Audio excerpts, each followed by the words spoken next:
네, 어제 이 시간 윤석열 대통령이 국정브리핑과 기자회견을 갖고 연금, 의료 등 정부의 중점 개혁 과제 성과와 또 추진 방향을 설명했습니다.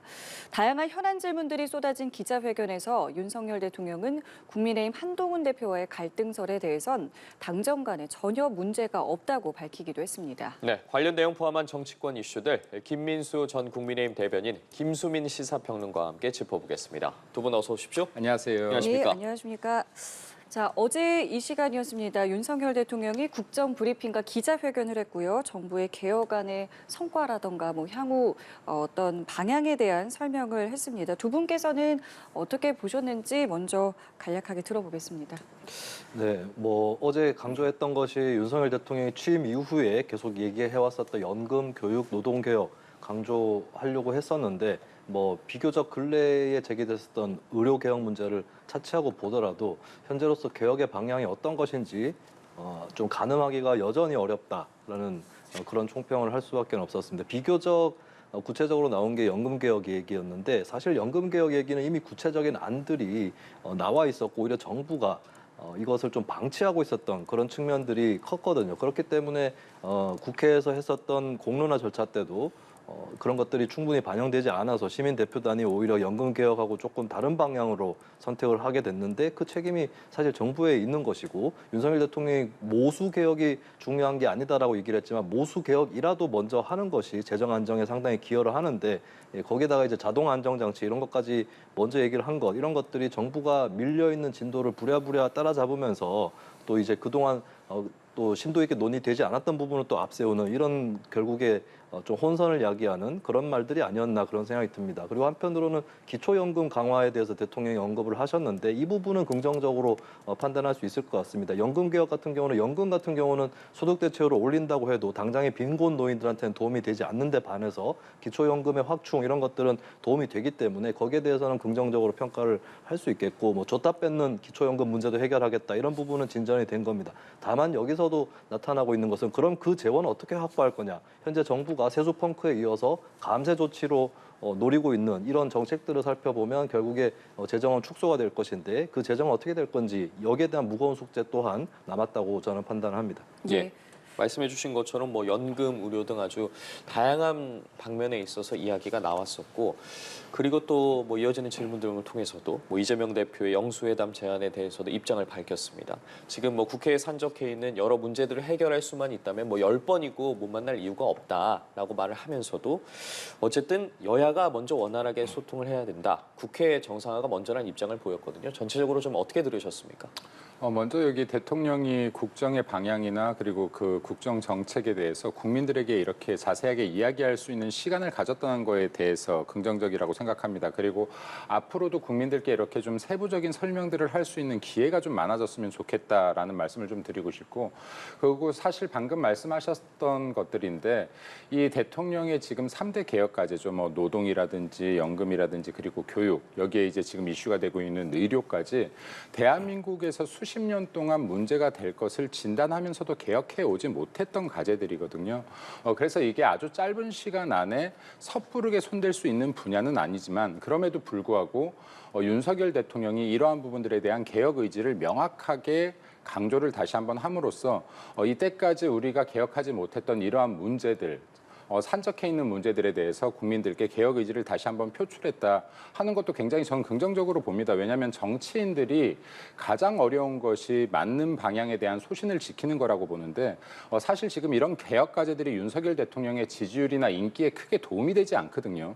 그럼에도 불구하고 보편적인 국민의 이익을 위해서 장기적으로 대한민국에 꼭 필요한 부분이라고 한다 그러면 기꺼이 이것을 감수하고라도 대한민국의 이익이 되는 방향으로 계속해서 나아가겠다라는 것을 좀 표명했다라고 보여지고요. 또 이러한 부분들에 대해서 여야에 대한 협조도 구한 것이 아닌가라고 생각되어집니다. 반면에 좀 제가 약간 아쉬웠던 것은 그래도 국민들께서 또 많이 힘드신 부분들이 있는데 이런 부분에 대한 언어로서의 좀 다독임도 있었으면 더 좋지 않았을까 하는 생각이 듭니다. 네.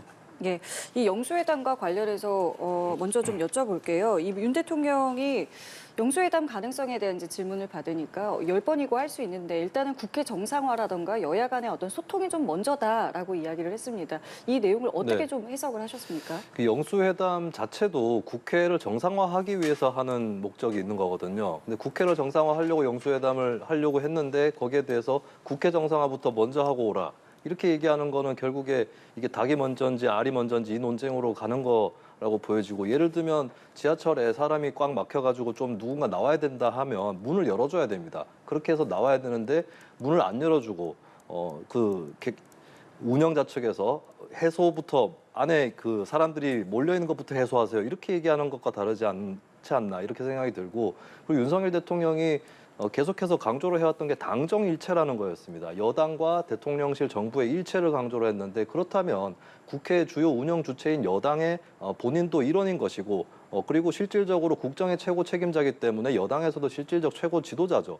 그렇다면 국회 정상화를 위해서라도 여야 영수회담 필요한 것이다라고 하는 것, 이렇게 결국에는 본인한테 되먹이는 논리가 된 것이 아닌가 이렇게 보여지고, 그리고 그렇다면 이제 곧 한동훈 대표하고 이재명 대표가 여야 대표 회담을 갖게 되는데, 만약에 여기서 어느 정도의 어떤 가닥이 잡혀서 뭐 뚜렷한 합의는 이루어지지 않는다고 해도 어떤 의제에 대해서 계속 추후 논의를 하고 의견을 좁혀 나갈 수 있다라고 하는 그런 것이 가닥이 잡힌다면, 오히려 윤석열 대통령은 여야 대표 회담 이후에 영수회담을 받아들여야 될 필요성이 더 커진 거 아니냐 이렇게 볼 수 있겠습니다. 예, 어떻게 들으셨습니까? 영수회담이라는 것도 결국은 대화다. 네, 그러니까 이게 지금 여와 야의 수장들의 대화를 영수회담이라고 하는데, 사실 노무현 대통령 때 지금 이제 영수회담을 좀 이제 지향하기 시작했죠. 네, 여기 행정부와 입법부의 권력 이런 부분들을 분리를 주장하면서 지향하기 시작했는데, 제가 볼 땐 그렇습니다. 이게 형식에 치우쳤다. 지난번에도 지금 이재명 당대표와 대통령의 영수회담이 있었거든요. 근데 지금 10페이지 분량의 A4 용지를 들고 나서 17분간 일방적으로 읽는 등 형식에 치우치고 정치적 목적에 치우쳤다라고 생각합니다. 만에 하나라도 영수회담이 진짜 이루어진다면 여기에서 이익을 보는 자는 대통령이나 여나 야가 아니라 민생, 국민이어야 된다라고 보는데, 진짜로 민생 의제들이 영수회담에 올라온다면 기꺼이 회담을 하겠다라는 게 대통령의 입장이었다라고 보여지고요. 또 그리고 이게 대통령과 야당 대표의 회담이 주가 된다라고 하면 이건 여당 대표로서의 기능은 또 상실되는 거 아니겠습니까? 국회에서 충분히 논의되어야 될 것들이 있을 터인데 여와 야가 전혀 대화의 진척들을 이루지 못하고 있으니 여와 야, 국회에서 할 수 있는 일들을 먼저 하고, 그리고 여야정 협의체라든지 대통령이 꼭 나서지 않는다고 하더라도 여기에 행정부의 각 담당자들, 관료들이 있을 겁니다. 이 전문가들이 같이 배석하는 여야정 협의체 등을 통해서 진짜 민생을 위해서 같이 발걸음을 하는 대화가 필요한 시점이 아닌가라고 생각됩니다. 네, 알겠습니다. 형식보다는 예. 민생에 치우치자라고 말씀드리고 싶습니다. 민생을 네. 바라봐야 된다는 네. 말씀이신 것이고, 또 어제 내용 중에 의대 증원과 관련된 부분에서 대통령이 강한 의지를 또 보여줬습니다. 다만 지금 뭐 여당, 야당에서 이제 국회에서 좀 나오고 있는 어떤 여러 가지 뭐 중재안, 유예안과 관련해서 어제 윤 대통령이 여당 연찬회를 이제 참석하지 않은 것을 두고 여러 가지 좀 해석들이 좀 나오고 있더라고요. 어떻게 좀 보셨습니까? 네, 뭐 윤 대통령도 참석을 안 했지만 한동훈 대표도 자리를 좀 일찍 뜨는 그런 모습이었고, 사실 양쪽 간에 이견이 있는 건 모두가 다 아는 사실입니다. 그렇기 때문에 당사자들이 갈등으로 볼 필요 없다거나 문제가 없다 이렇게 얘기하는 거는 별로 소용은 없을 것 같아요. 뭐 예전에 전례만 보더라도 윤석열 대통령하고 당시에 국민의힘의 이준석 대표와의 관계 이런 것도 보면은 겉으로는 비행장에서 만나서 서로 흔쾌한 표정으로 악수를 했지만 나중에 알고 봤더니 체리 따봉이 나오고 뭐 대표가 바뀌었더니 당이 잘 돌아간다 이런 메시지를 윤 대통령이 보내지 않았습니까? 결국에 물밑에서는 더욱더 갈등이 심각할 것이다라는 건 충분히 예측을 할 수 있겠고, 오히려 당사자들이 갈등이 없는 것처럼 얘기하는 것이 그 갈등을 더 돋보이게 만드는 것이다. 오히려 접근을 할 때 어쨌든 중대한 사안에서 이견이 생겼기 때문에 조금 갈등이 있는 건 사실이다. 하지만 잘 풀어나가겠다. 이렇게 얘기하는 게 더 맞지 않을까 이렇게 보입니다. 그리고 양쪽 간에 지금 의견 차가 그렇게 만만한 의견 차는 아닌 거거든요. 전혀 이제 아직까지는 좁혀지지 못하고 있는 모습이고 평행선을 달리고 있기 때문에 국민들이 이걸 뻔히 다 보고 있습니다. 그렇다면은 그런 갈등을 어떻게 감출 것이 아니라 오히려 제대로 드러내서 허심탄회하게 토론을 하는 그런 것이 더 필요하지 않은가 이렇게 봅니다. 윤 대통령은 당정 간에 문제 없다라고 어제 이야기도 했고요. 또 의대 증원과 관련해서도 추진할 뜻을 강하게 말을 했고요. 하지만 이제 전후에서 지금 어떤 여러 가지 흐름들을 가지고 사실은 여러 가지 이야기들이 좀 나오고 있는 거거든요. 당정 간의 갈등이나 그리고 뭐 윤한 간의 갈등에 초점이 맞춰지기보다는 의료 개혁의 방향에 대한 진정성에 저는 초점이 좀 맞춰져야 된다고 봅니다. 그러니까 아까도 말씀드렸다시피 지금 의료 문제는 지금 사실 계속해서 심각한 문제 중에 하나였어요. 예를 들어서 소아과 오픈런이나 응급실 뺑뺑이 문제 이런 것들이 계속 문제가 사회적 문제가 됨으로 인해서 의료 개혁의 필요성들이 계속해서 대두되어 왔는데 지난 20년 동안 사실 대한민국의 의대 정원은 단 한 명도 늘지 못했습니다. 그러면 이제 윤석열 대통령은 이러한 부분에 대해서 현실적인 부침이 있더라도 어떻게든 개혁해서 장기적 관점에서 보편적 국민 이익을 실현시켜 보겠다라는 것이고, 근데 현실적 부침이 만만치가 않거든요. 그럼 또 한동훈 대표 입장에서는 이 현실적 부침을 좀 해결하고 가자라는 입장인 것 같아요. 근데 이러한 것들도 결국에는 개혁의 과정 속에 있는 논쟁이라고 봅니다. 그리고 이 논의와 논쟁들을 어떻게 합의를 이끌어내서 결국에는 국민들을 위한 의료 개혁을 현실화시킬 것이냐에 집중을 한다라고 하면 이 부분에 대해서 더 좋은 결론에 다다를 수 있지 않을까라고 생각이 되어지고요. 뭐 개인적으로는 어찌되었든 국민들 앞에서 이게 여당과 정부가 이렇게 좀 불협화음이 나는 것 같은 모습, 이것은 바람직하지 않으니 내부에서 물밑에서 충분한 대화를 통해서 국민들 보시기에 이 개혁 과정이 조금 더 편안하게 보여질 수 있도록 하면 좋겠다라는 생각입니다. 그러면 어제 저희 성태훈 대통령실 정책실장이 저희 이제 연합뉴스 TV에 출연을 해서 한 발언에 대한 좀 질문을 드려볼게요. 2025, 2026 의대 정원 공표는 마무리가 됐지만 그 이후의 부분들은 논의할 수 있다라고 이야기를 했습니다. 그럼 이 말을 정리를 하자면 지금 뭐 한동훈 대표가 말하는 2026 의대 증원에 대해서는 뭐 여지가 없다. 다만 27년 이후 거는 논의할 수 있다. 이렇게 해석을 해도 되겠습니까? 네, 지금 일단 들은 바로는 저도 그렇게 해석을 하는데요. 25년, 26년까지는 확정이 되었으니 예. 27년부터라도 어느 정도 조정을 할 여지를 열어두었다라고 저도 개인적으로 해석을 했습니다. 근데 제가 이 말씀도 좀 드리고 싶어요. 이번에 22대 총선에서 민주당에서 비례대표 12번을 받았던 의료 전문가가 있습니다. 네, 이분 같은 경우 올 2월만 해도요. 대한민국은 장기적으로 매년 4, 5천 명의 의대 정원을 늘려야 된다라고 발언을 했었습니다. 그러니까 실질적으로 대한민국의 의료인들, 의사들, 전문의들이 부족한 게 맞아요. 근데 이러한 부분들을 계속해서 현실적인 부침 때문에 밀린다라고 하면 이건 장기적으로 결국에는 국민들에게 피해가 돌아간다라는 명확한 입장을 가지고 있다. 그리고 대한민국은 앞으로 계속 초고령화 사회로 진입하고 있고 소득들이 계속 늘므로 인해서 의료가 계속해서 의료에 대한 소비가 늘어날 수밖에 없습니다. 근데 이러한 상황에서 미리 준비하지 못하면 지금 준비해도 10년 걸리거든요. 근데 이것을 계속해서 뒤로 미룰 수가 없는 상황이다라는 점 말씀드리고 싶고요. 그럼에도 불구하고 또 의사분들은 의사분들 나름대로의 고충이 있을 겁니다. 그러니까 그 고충을 어느 정도 받아들일 수 있는 선상에서 제가 볼 때는 25년, 26년 확정된 부분을 제외하고 27년부터라도 다소 서로 협의하면서 조정해낼 수 있지 않을까라고 생각되어집니다. 예, 알겠습니다. 자, 이런 가운데 여야 대표 회담 한 차례 연기가 됐었는데 이번 주 일요일에 열리게 됩니다. 오후 2시에 이제 국회에서 여야 대표가 마주 앉게 되는데 지금 오늘 이제 의제와 관련해서 좀 실무 협상이 진행이 될 텐데 아직도 좀 대치를 하고 있는 부분들이 있더라고요. 관련해서 네. 좀 정리가 될 거라고 보십니까? 실무 협상에서 이제 의제를 조율을 하는데 서로 간에 이제 내가 다루고 싶지만 또 다루고 싶은 거 그리고 우리가 다루고 싫은 거 이런 것들을 이제 서로 밝히고 있고 그게 이제 서로 맞지 않기 때문에 계속 이 부분에 대해서 합의가 안 이루어지는 것 같은데 저는 뭐 반대로 말씀드리고 싶어요. 왜냐하면 본인이 관철시키고 싶은 안을 자기 당이 관철시키려는 안을 논의를 하려면 상대 당에서 요구하는 것도 같이 받아야지 그걸 논의를 할 수 있는 거 아니겠습니까? 그럼 서로 간에 중요하다고 생각되는 그 현안들을 그냥 다 같이 올리는 것이 방법일 수밖에 없는 거고 그리고 합의를 하기 쉬운 안 같은 경우는 그게 대화를 하는데도 시간이 별로 안 걸릴 것이고 혹은 양쪽 간의 대표가 대화를 하지 않는다고 해도 실무회담에서 이미 합의를 해서 추진할 수 있는 사안도 있을 겁니다. 그러면 그런 뻔한 무쟁점 법안에 대해서만 얘기를 할 것이냐? 그건 아닌 거죠. 그러면 결국에 민주당에서 얘기하고 있는 25만 원 민생 지원금하고 해병대원 특검법 이 문제는 포함돼야 되고 마찬가지로 국민의힘에서 강조를 하고 있는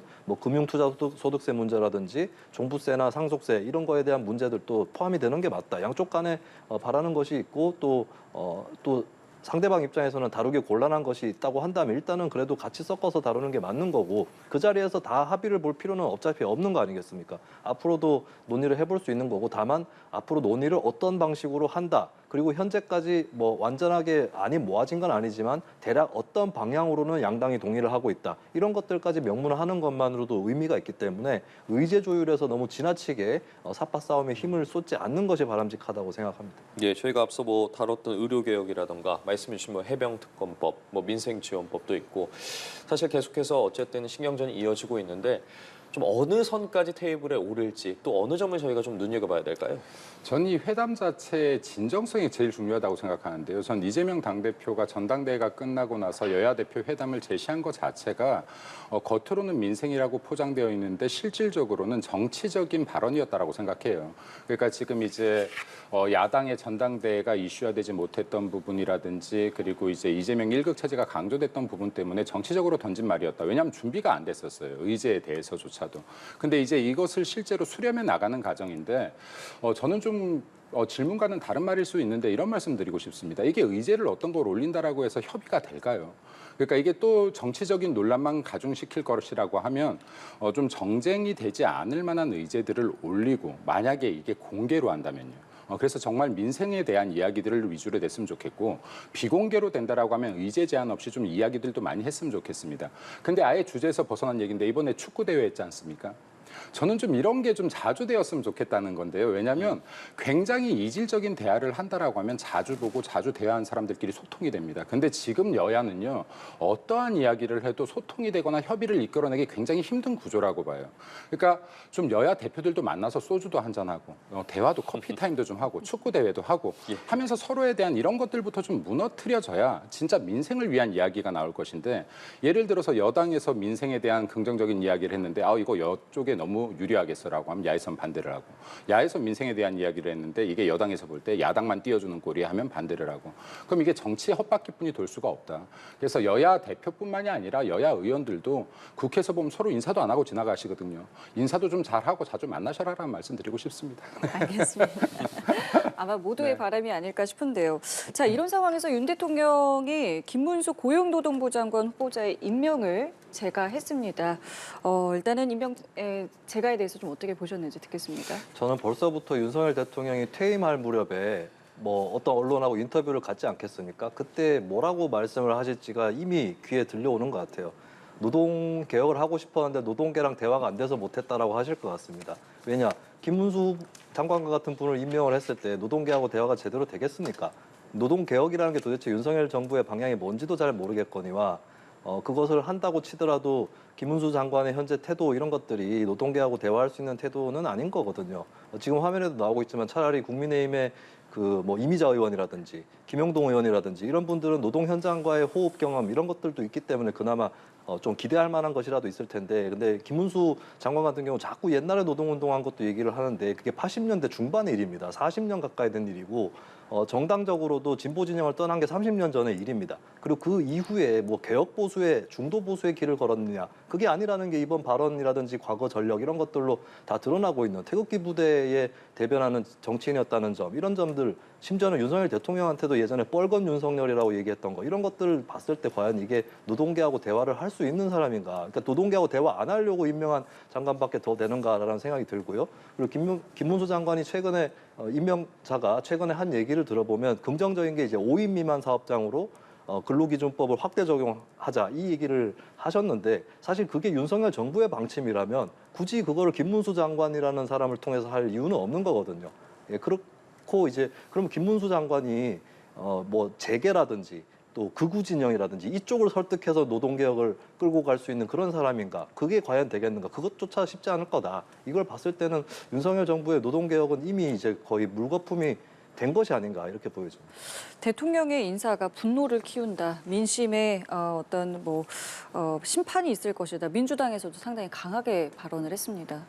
인사에 있어서 가장 중요한 게 뭔가요? 일자라는 거, 역량이라고 생각되는데요.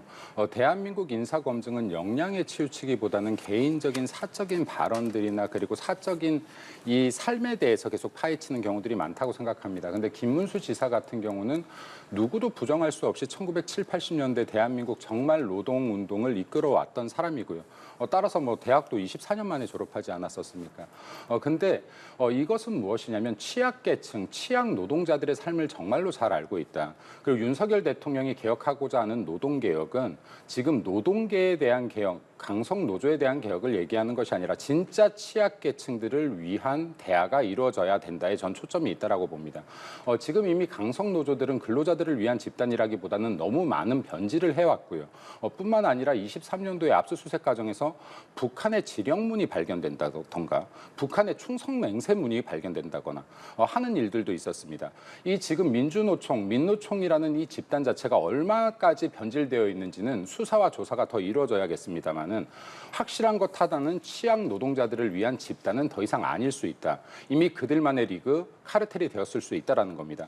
이 부분에 대해서 윤석열 대통령이 개혁하려는 것이고 이 개혁을 통해서 진짜로 고통받고 있는 취약 노동자들을 위한 노동개혁을 이루겠다라는 게 제 본질이라고 보고요. 여기에서 가장 적합한 사람이 누구냐라고 하면 거기에 기꺼이 김문수 지사도 한 명으로 포함될 수 있다라고 생각되어집니다. 예, 알겠습니다.